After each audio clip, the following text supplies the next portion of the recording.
I try to be in the moment and be in the present, especially now going on year 13. I got a lot of guys I played with that's retired.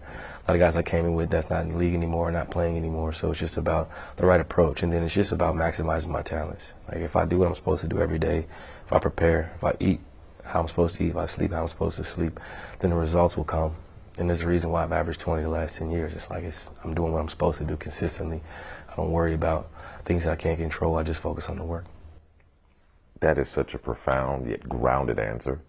I don't honestly say I don't think I was prepared for that, and I love hearing it. I'm curious, as you were talking, I'm like, where did that come from? You're an Ohio guy. You're a Cleveland area guy. Where did that C.J. McCollum come from? I think it was how I was raised. My mom did a great job of raising me, single-parent household. My dad was around and supportive. My brother was probably my biggest inspiration and influence in my mentality and how I work and the importance of giving back.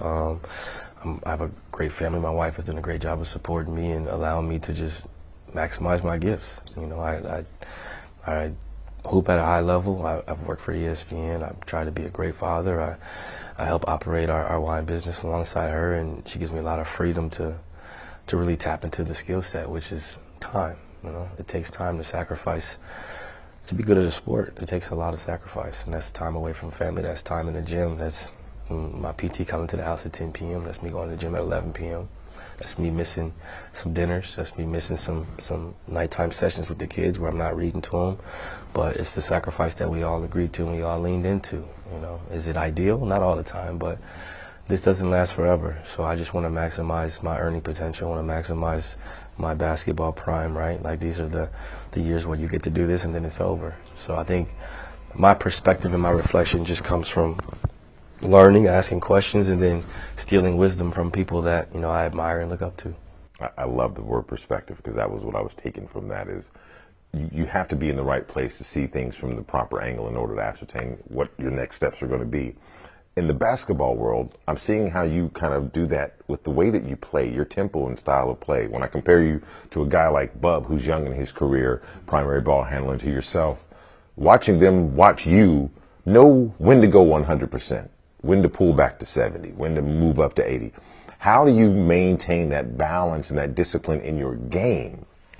I think it's preservation. When I was younger, I was sporadic. I was wasting energy. I was over-dribbling. I was getting into crowds. I was sped up, and I started watching film. I started watching CP. I watched Mike. I watched Kobe, AI. I watched the rhythm. It's like a soundtrack. And I always tell people, it's like, what's your soundtrack?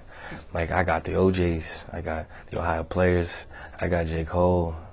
I got, you know, I have old school flair, right? But I can still get you Lil Wayne, Jay-Z, Hove, you know what I'm saying, Drake. So it's like understanding who you are as a player is really important. Like, it can't be drill music all the time. It can't be NBA Youngboy all the time. And you know, with respect to all the rappers out there, like, you have to be able to change throughout the game. Like, you got to be able to play fast. You got to be able to play slow. You got to be able to play half court. Catch and shoot off the bounce. If you do the same rhythm the entire game, the defense kind of catches on. So it's like I got a soundtrack to my game, and as I'm playing, it's like methodical. It's like try to lull you to sleep, and then I quick bursts. Then a part of it is just understanding my body. Like, I'm not going to dunk on people. Like, I got floaters, I got step backs, I got creativity. But I also played 38, 39 minutes for 80 games straight, where I'm, you know, high usage, getting double teams. I'm leading the league in miles. So I want to preserve as much energy as possible. And the patience is at an all-time high. I got 2 kids. You know what I'm saying? So, that'll help. So you just understand, like, process. You understand possessions. You just have a, you know, it's almost like I wish I thought this way when I was 25. You know what I mean? Like, I wish I knew now, you know, knew then what I know now. But it's now that I understand it. It's like I told my brother, he's 37. He signed a 2-year deal in Turkey. He's still playing at a high level. It's like, why would I quit now and have all the answers to the test? Like, I know everything now in terms of how to be successful in the sport, how to prepare. I know how to prepare when I have no nights off. I know how to prepare when I got 2 nights off. I've had 13 tries to get ready for a season. So it's like my life has been an experiment in the basketball realm. So it's like, if people ask me when I'm going to stop playing, I'm like, when I don't want to take the test anymore, and I have all the answers to the test. So it's like, it's a blessing to be able to take care of my family. Like, I can't wait to bring my son to games, my daughter. And just kind of just explain to them, like, when you work hard and you enjoy the process, success is inevitable.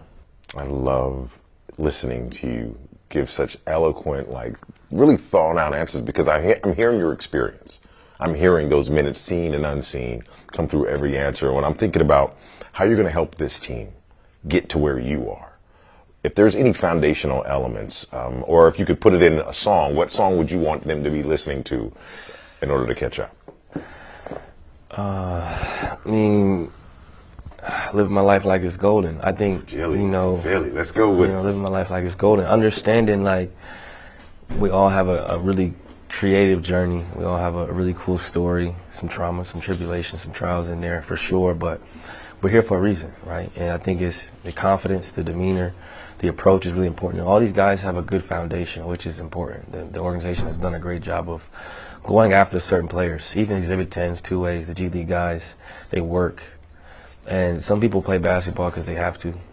Some people play basketball because they want to. And it's just like a regular job, like a 9 to 5. You got your employees who really love it and live it, and you got your employees who just punching in and punching out. And the guys that aren't just punching in and punching out are the ones that last and they have more success. And these guys, they love it. They get here early. They stay late. The 20-year-olds is getting treatment. 20-year-olds is in the ice tub every day. They asking questions. So I think the foundational stuff is there. And now it's just about building. It's about paying attention, building great habits that you can sustain, and addressing the habits that may not be, beneficial to success long term. I think if they can do that consistently and, take coaching, I think that's really important. Take coaching. Don't take it personal, but take coaching from players, take coaching from staff. Be coachable, but also be willing to challenge people. I think the success is inevitable, and they already have the talent. So when the talent meets the experience at the right time, this is going to be a really, really successful franchise.